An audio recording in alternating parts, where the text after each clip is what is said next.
Christmas at Sandringham is set to take a different turn this year as the royal family deals with King Charles' continuing battle with cancer. The Prince and Princess of Wales appear ready to concentrate on their own festive arrangements at Anner Hall in Norfolk. Sources suggest the reason might involve a certain family member who reportedly makes William feel nervous, in keeping with a tradition they started. Shortly after the wedding, the Wales will join Christmas Day with the royal family, and then a second Christmas at Anner Hall with the Middleton family.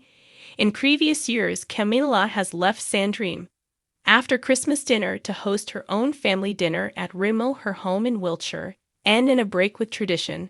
Her children Tom Parker Bowles and Laura Lopes, along with their families, have been invited to join the royals this Christmas. Reports hint that the invitation could influence how much time William chooses to spend there. In heartbreaking revelation, the prince may be skipping the traditional Christmas celebrations at Sandringham if one particular guest attends, the son of Queen Camilla.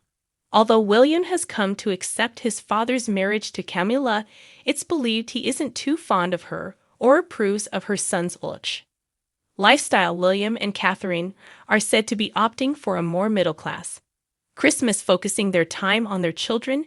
Anne Catherine's parents, a communications executive who previously worked with the couple, told they have made an incredibly successful brand out of being normal and boring, but the crazy royal customs at Christmas threaten all of that. It's particularly damaging to their reputation because Christmas is the one time that everyone in the whole country actually pays attention to the royals, and it risks getting overshadowed by stories of this strange elitist, aristocratic habit. It's not surprising they want to change the narrative as they prepare to take the throne themselves. Some things never change, however, and sources say the bloodthirsty royal tradition of a pheasant and partridge shooting party will go ahead as usual, although Charles is expected to make at best a fleeting appearance, with the honor of leading the shoot falling to William. Instead, the traditional full family Christmas walk to church is planned to proceed as normal, slaughtering hundreds of birds for sport aside. The larger point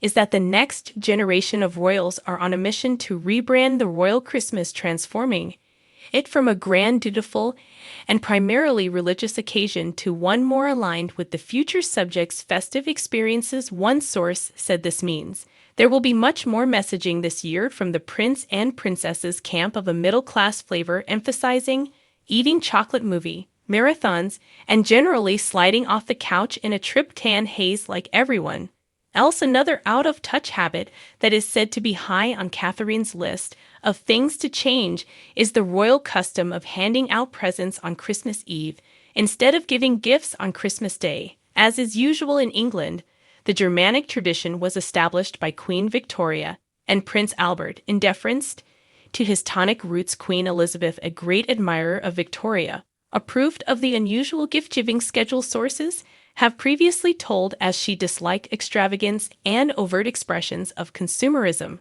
She preferred Christmas Day to have a sacred note. Practicality. She would often attend church twice, wanted to walk the dogs, and would withdraw from all company for an hour to watch her speech to the nation alone and meditate upon it afterwards. According to reports, because of the additional numbers, Christmas dinner will be served in the white drawing room rather than the dining room where the late Queen used to host the festive meal. While King Charles is reigning in the changes as a new monarch, he's keen to maintain the traditions his mother enjoyed. The entire royal family will attend church on Christmas morning and meet members of the public afterward. Charles, who is overseeing an extensive refurbishment of Sandringham's gardens, will also stay in Norfolk for New Year's Eve. Usually the king welcomes the new year in Scotland, but sources say he will end his Norfolk break and head to the Highlands later in January.